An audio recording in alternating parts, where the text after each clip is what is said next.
नमस्कार दोस्तों, हिंदी भाषा यूट्यूब चैनल पर आपका स्वागत है। दोस्तों, आज हम चर्चा करने वाले हैं हिंदी साहित्य के अति महत्वपूर्ण प्रश्नों पर, जो कि किसी भी कॉम्पिटिटिव एग्ज़ाम के लिए बहुत ही आवश्यक प्रश्न रहने वाले हैं। तो आज हम लेकर आए इस वीडियो में लगभग 25 प्रश्न हैं और उन पर हम एक एक करके चर्चा करेंगे। चलिए शुरुआत करते हैं। इसमें प्रश्न हमारा है, भक्ति आंदोलन को ईसाईयत की देन किसने माना है? भक्ति आंदोलन को ईसाईयत की देन किसने माना है? ग्रियर्सन, रामचंद्र शुक्ल, हजारी प्रसाद द्विवेदी, नामवर सिंह। तो दोस्तों, इसमें आपका आंसर आ रहा ऑप्शन ए, जो कि बिल्कुल सही है। ग्रियर्सन ने भक्ति आंदोलन को ईसाई की देन माना है। अगला प्रश्न देखिए, हमारा अगला प्रश्न है, भक्ति काव्य को भारतीय चिंताधारा का स्वाभाविक विकास किसने माना है? भक्ति काव्य को भारतीय चिंताधारा का स्वाभाविक विकास किसने माना है? तो इसमें देखिए, ऑप्शन सुनिए, नामवर सिंह, हजारी प्रसाद द्विवेदी, बच्चन सिंह, डॉक्टर रामकुमार वर्मा।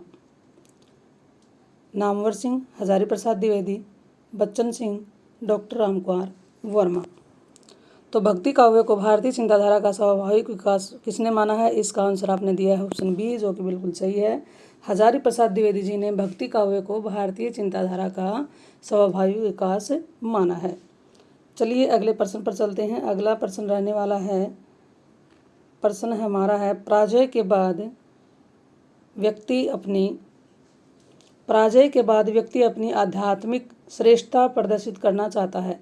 यही मनोवृत्ति भक्ति आंदोलन का स्रोत है। उपयुक्त कथन किसका है? यानी ये ऊपर जो वाक्य पंक्तियाँ कही, किसने कही हैं? प्रश्न एक बार फिर से सुन लीजिए। इसमें प्रश्न दिया हुआ है कि पराजय के बाद व्यक्ति अपनी आध्यात्मिक श्रेष्ठता प्रदर्शित करना चाहता है। यही मनोवृत्ति भक्ति आंदोलन का स्रोत है। उपयुक्त कथन किसका है? बाबू श्याम सुंदर दास, बाबू गुलाब राय, आचार्य रामचंद्र शुक्ल, पंडित हजारी प्रसाद द्विवेदी। तो दोस्तों, आपने उत्तर दिया ऑप्शन बी, जो कि बिल्कुल सही है। बाबू गुलाब राय की ये पंक्तियाँ रही हैं। और ये प्रश्न जिसमें हम चर्चा कर रहे हैं, ये भक्ति काल से संबंधित हैं। अगला प्रश्न है हमारा है, भक्ति काल को हिंदी साहित्य का स्वर्ण युग किसने कहा है? बहुत ही इम्पोर्टेंट क्वेश्चन है। भक्ति काल को हिंदी साहित्य का स्वर्ण युग किसने कहा है? जॉर्ज ग्रियर्सन, बाबू गुलाब राय, डॉक्टर श्याम सुंदर दास, आचार्य रामचंद्र शुक्ल। तो दोस्तों, आपका आंसर ऑप्शन सी है, जो कि बिल्कुल सही है। इसमें सी, डॉक्टर श्याम सुंदर दास ने भक्ति काल को क्या कहा है? हिंदी साहित्य का स्वर्ण युग। तो प्रश्न ये भी आ सकता है कि किस काल को हिंदी साहित्य का स्वर्ण युग कहा गया है? भक्ति काल को। और किसने कहा है? डॉक्टर श्याम सुंदर दास जी ने। नेक्स्ट क्वेश्चन की ओर बढ़ते हैं। अगला प्रश्न रहने वाला है, हिंदी साहित्य के इतिहास में नामकरण की दृष्टि से कौन सा काल सबसे कम विवादास्पद रहा? हिंदी साहित्य के इतिहास में नामकरण की दृष्टि से कौन सा काल सबसे कम विवादास्पद रहा? आदिकाल, रीतिकाल, आधुनिक काल, भक्ति काल। तो दोस्तों, इसमें आप आंसर दे रहे हैं भक्ति काल, जो कि बिल्कुल सही उत्तर है। चलिए अगले प्रश्न पर चलते हैं। अगला हमारा प्रश्न है, देखिए अगला प्रश्न है, समग्र भक्तिकालीन काव्य कौन सी विशेषता लागू होती है? समग्र भक्तिकालीन काव्य पर कौन सी विशेषता लागू होती है? अवतार में विश्वास, जाति प्रथा का निषेध, अहंकार का त्याग, ईश्वरीय लीला का गायन। दोस्तों, आपको उत्तर देना है, समग्र भक्तिकालीन काव्य पर कौन सी विशेषता लागू होती है? अवतार में विश्वास, जाति प्रथा का निषेध, अहंकार का त्याग, ईश्वरीय लीला का गायन। तो दोस्तों, इसमें इसका आपने आंसर दिया है ऑप्शन सी, जो कि बिल्कुल सही है। क्योंकि इस काल में जितने भी कवि या लेखक हुए हैं, सबके अंदर अहम भाव नहीं था बिल्कुल भी, तभी वो ईश्वर की भक्ति के बारे में लिख पाए और कर पाए। अगला हमारा प्रश्न रहने वाला है, भक्ति कबीर की भाषा को पंचमेल खिचड़ी किसने कहा है? बहुत ही इम्पोर्टेंट क्वेश्चन है। कबीर की भाषा को पंचमेल खिचड़ी किसने कहा है? आचार्य रामचंद्र शुक्ल, बाबू श्याम सुंदर दास, डॉक्टर रामकुमार वर्मा, डॉक्टर नामवर सिंह। तो इसमें हमारा आंसर रहने वाला है ऑप्शन बी, इसका आंसर रहेगा बाबू श्याम सुंदर दास। अगले प्रश्न पर बढ़ते हैं। अगला हमारा प्रश्न है, वह ग्रंथ जिसमें कबीर के आविर्भाव काल, कबीर का काल कब माना है, संवत 1455 विक्रमी संवत का स्पष्ट उल्लेख मिलता है। कौन सा ग्रंथ है, भक्तमाल, कबीर गोरस गुष्ट, कबीर चरित्रबोध, कबीर परिचय। तो दोस्तों आंसर इसका आपको आंसर देना है, वह ग्रंथ जिसमें कबीर के आविर्भाव काल संवत 1455 विक्रमी संवत का स्पष्ट उल्लेख मिलता है। ऑप्शन है भक्तमाल, कबीर गोरस गोष्ट, कबीर चरित्रबोध, कबीर परिचय। तो दोस्तों आपने आंसर दिया ऑप्शन सी, जो कि बिल्कुल सही है, कबीर चरित्रबोध। अगला हमारा प्रश्न रहने वाला है, कबीर की भाषा को साधुकड़ी भाषा किसने कहा है। डॉक्टर रसाल, डॉक्टर रामकुमार वर्मा, हजारी प्रसाद द्विवेदी, रामचंद्र शुक्ल। तो इसमें हमारा आंसर रहने वाला है ऑप्शन डी, जो कि आप सभी दोस्तों ने भी यही उत्तर दिया है। रामचंद्र शुक्ल ने कबीर की भाषा को साधुकड़ी भाषा कहा है। अगले प्रश्न पर बढ़ते हैं। अगला हमारा प्रश्न है, कबीर के साहित्य में किस तत्व की प्रधानता है। कबीर के साहित्य में किस तत्व की प्रधानता है, रस, अलंकार, छंद, संदेश। तो दोस्तों जल्दी से जल्दी उत्तर देने का प्रयास करें। आपका उत्तर आ रहा है ऑप्शन डी, जो कि बिल्कुल सही है, संदेश। कबीर ने जितने भी पद साखी रामायणें लिखी हैं, साखियाँ लिखी हैं, उसमें आम जनता को संदेश देने का प्रयास किया गया है। नेक्स्ट प्रश्न पर चलते हैं। अगला प्रश्न है, संत कबीर के संबंध में कौन सा कथन असत्य है। प्रश्न का ऑप्शन देखिए। ऑप्शन हमारा है, ऑप्शन इसमें है,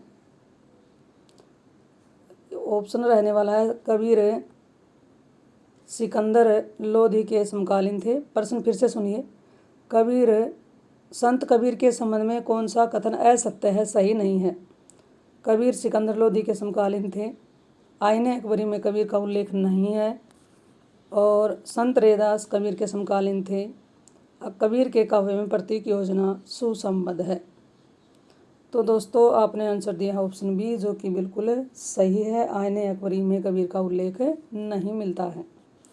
अगला हमारा प्रश्न है, हिंदी का निर्गुण काव्य किस संप्रदाय से प्रभावित माना जाता है। हिंदी का निर्गुण काव्य किस संप्रदाय से प्रभावित माना जाता है, ये हमारा प्रश्न है। तो इसके ऑप्शन सुनिए। ऑप्शन हैं श्री, ब्रह्म, नाथ, सनक। हिंदी का निर्गुण काव्य संप्रदाय किस से प्रभावित माना जाता है, श्री से, ब्रह्म से, नाथ या सनक। तो दोस्तों इसका आंसर आप दे रहे हैं ऑप्शन सी, जो कि बिल्कुल सही है। इसका आंसर क्या रहेगा, नाथ संप्रदाय से प्रभावित रहा है निर्गुण काव्य धारा। अगला प्रश्न है, कबीर के दोहे किस नाम से जाने जाते हैं, बहुत ही इम्पोर्टेंट है। तो दोस्तों इसके ऑप्शन हैं उल्टवासी, शब्द, रामायणी, साखी। तो इसका आंसर आपने दिया है ऑप्शन डी, जो कि बिल्कुल सही है, साखी के नाम से ये जाने जाते हैं। अगला प्रश्न है, इन संत साहित्य का स्वरूप है, कैसा स्वरूप है, मुक्त काव्य, खंड काव्य, प्रबंध काव्य, गीति नाट्य। तो दोस्तों इसमें आंसर आपने दिया है ऑप्शन ए, जो कि बिल्कुल सही है, मुक्त काव्य है। किसी प्रकार के इसमें व्याकरण के नियमों या किसी भी छंदों का प्रयोग नहीं किया गया है। मुक्त होकर के संत कवियों ने ईश्वर के प्रति भक्ति भाव दिखाते हुए अपनी रचनाओं का निर्माण इसमें किया है। अगले प्रश्न की बात कर लेते हैं। अगला हमारा प्रश्न है, कबीर के गुरु कौन थे। कबीर के गुरु का नाम बताना है। ऑप्शन सुनिए, वल्लभाचार्य, रामानंद, नरहरिदास, विठलनाथ। तो दोस्तों आपने आंसर बिल्कुल सही दिया, ऑप्शन बी, इसके गुरु का नाम क्या था, रामानंद। अगले प्रश्न की ओर बढ़ते हैं। कबीर का दार्शनिक चिंतन क्या है। एक केसरवादी, बहुत ही इंपॉर्टेंट प्रश्न है ये, रहस्यवादी, द्वैतवादी, अद्वैतवादी। कबीर का दार्शनिक चिंतन बताना है। तो दोस्तों अगर आपने उत्तर दिया ऑप्शन बी तो बिल्कुल सही है, रहस्यवादी। अगला प्रश्न है, रहस्यवादी संत कवियों में कबीर को सर्वोच्च माना जाता है। अब इसमें ऑप्शन सुनिए। ऑप्शन हैं आचार्य रामचंद्र शुक्ल ने, डॉक्टर हजारी प्रसाद द्विवेदी ने, डॉक्टर श्याम सुंदर दास ने, बाबू गुलाब राय ने। रहस्यवादी संत कवियों में कबीर को सर्वोच्च किसने माना है, ये बताना आपको। तो दोस्तों इसका आंसर रहेगा, आप जो बता रहे हैं बिल्कुल सही बता रहे हैं, डॉक्टर आचार्य रामचंद्र शुक्ल। अगले प्रश्न की ओर बढ़ते हैं। निर्गुण साधक भक्ति कवियों के में कालक्रम अनुसार प्रथमा उल्लेख है। निर्गुण साधक भक्त कवियों में कालक्रम के अनुसार सबसे पहले उल्लेख किसका मिलता है? तो ऑप्शन सुनिए, ज्ञानदेव, नामदेव, कबीर, रैदास। निर्गुण जितने भी भक्त कवि हैं सबसे पहले किसका नाम जाना जाता है? दोस्तों आपने आंसर बिल्कुल सही दिया, ज्ञानदेव को जाना जाता है।